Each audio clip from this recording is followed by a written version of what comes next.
Hi everyone, welcome back to the another video. मेरा नाम है अंकित। आप देख रहे हैं learn at the rate Ankit. आज की वीडियो में हम लोग बीए फिफ्थ सेमेस्टर हिस्ट्री के सिलेबस को डिस्कस करेंगे।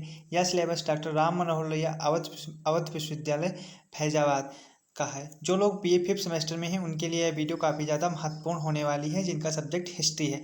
आज की वीडियो में हम लोग बीए फिफ्थ सेमेस्टर की कंप्लीट हिस्ट्री के सिलेबस को डिस्कस करेंगे। तो चलिए वीडियो को बिना देरी किए हुए स्टार्ट करते हैं। इस बार हम लोगों को फिफ्थ सेमेस्टर में पढ़ना है social culture and economic history of medieval India, जो 1200 एडी से लेकर 1700 एडी तक है। इसमें हम लोगों को मध्यकालीन भारत के social culture and economic history को पढ़ना है। इसके पहले हम लोगों ने ऑलरेडी सेकेंड सेमेस्टर में मेडुअल इंडिया के कुछ सिलेबस को पढ़ लिया है। जैसे दिल्ली सल्तनत को पढ़ा था, मुगल काल को पढ़ा था। उसमें हम लोगों ने पढ़ा था वहाँ के राजवंश कैसे थे, उनके द्वारा उनकी शासन प्रणाली कैसी थी। इन तरह की चीज़ों को हमने ऑलरेडी थर्ड सेमेस्टर में पढ़ा था।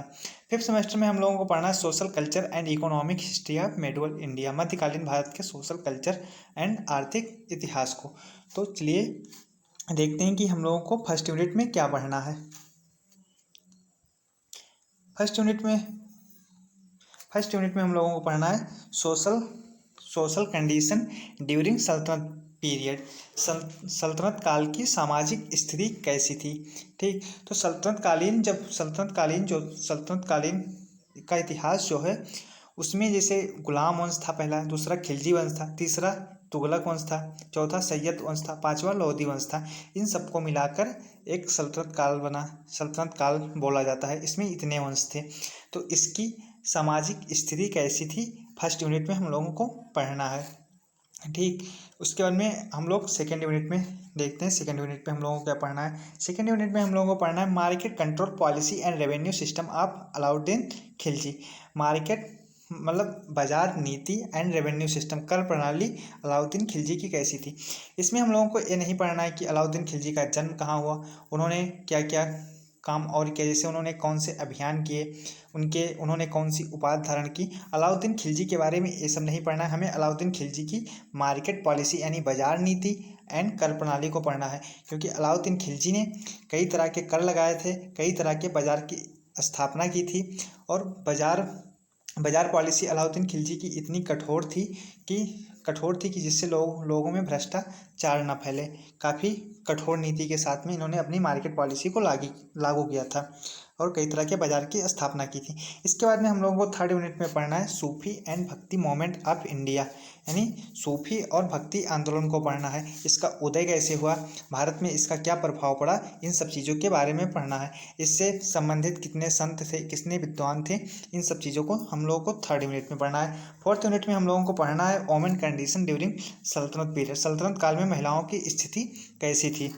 हमने पहले ही बताया आप लोगों को कि जो जैसे गुलाम वंश था, खिलजी वंश था, तुगलक वंश था, सैयद वंश था, लोधी वंश था, इन सबको मिलाकर मतलब एक सल्तनत काल के अंतर्गत ये सब वंश आते हैं। इन सब में महिलाओं की स्थिति कैसी थी, इसमें ये हमको पढ़ना है। बाकी और कुछ नहीं पढ़ना है इसमें। फर्स्ट यूनिट में हमको पढ़ना है सोशल कंडीशन ड्यूरिंग सल्तनत पीरियड, यानी सल्तनत काल की सामाजिक स्थिति कैसी थी। फोर्थ यूनिट में हम लोगों को पढ़ना है वोमेन कंडीशन ड्यूरिंग सल्तनत पीरियड, महिलाओं की स्थिति सल्तनत काल में कैसी थी। ठीक, तो इन सब चीज़ों के लिए मैं आपको एक बुक प्रिपेयर करूंगा जो काफ़ी ज़्यादा आपको हेल्पफुल करेगी। एक बुक आती है हिस्ट्री के सतीश चंद्रा की, जो मध्यकालीन भारत का इतिहास है। उसमें उन्होंने इन सब चीज़ों को अलग अलग तरह से काफ़ी डिटेल और अच्छी तरीके से समझाया है। तो और काफ़ी ज़्यादा हेल्पफुल वो किताब आपको रहेगी अगर आप लोग वो किताब पढ़ते हो तो। ठीक, हम लोग फिफ्थ यूनिट में देखते हैं। फिफ्थ यूनिट में हम लोगों को क्या पढ़ना है। फिफ्थ यूनिट में हम लोगों को पढ़ना है land revenue system during Mughal period. Mughal काल में भूकर प्रणाली के बारे में पढ़ना है।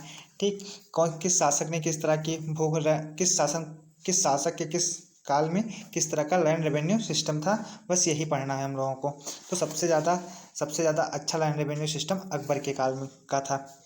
तो हम लोग 6 यूनिट में देखते हैं क्या पढ़ना है, trade and commerce during Mughal period, यानी जो व्यापार होते थे मुगल पीरियड में उनको हम लोगों को यहाँ पर पढ़ना है। बाकी ये सब नहीं पढ़ना है कि कौन कब शासक बना, किसका कब तक शासनकाल था, इस तरह की चीज़ों को हम लोगों को इस सेमेस्टर में नहीं पढ़ना है। जैसे उन्होंने किस तरह की युद्ध लड़े, इस तरह की चीज़ों को हम लोगों को नहीं पढ़ना है। सिर्फ trade commerce during Mughal period यानी व्यापार के बारे में पढ़ना है, किस तरह से व्यापार एंड ट्रेड होता था।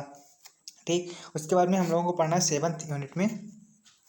7th यूनिट में हम लोगों को पढ़ना है development of banking system during Mughal period. Mughal काल में बैंकिंग प्रणाली, बैंकिंग सुविधा, जो बैंकिंग सुविधा का विकास हुआ था उनके बारे में पढ़ना है।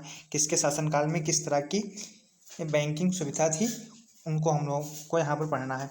उसके बाद में हम लोगों को पढ़ना है development end of industry Mughal period. Mughal काल में उद्योगों के बारे में पढ़ना है, किस तरह के उद्योगों का प्रचलन था, किस तरह के उद्योग थे, इन सब चीज़ों को हमको 8th यूनिट में पढ़ना है।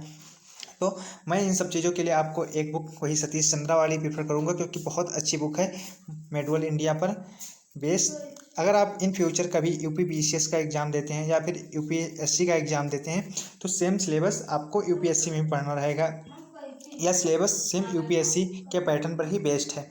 अगर आप यहाँ पर अच्छे से पढ़े रहेंगे तो वहाँ पर आपको काफ़ी ज़्यादा हेल्पफुल मिलेगी। तो चलिए आज की वीडियो मैं यहीं पर ख़त्म करता हूँ। अगर वीडियो अच्छी लगे तो लाइक शेयर सब्सक्राइब करना ना भूलें। तब तक के लिए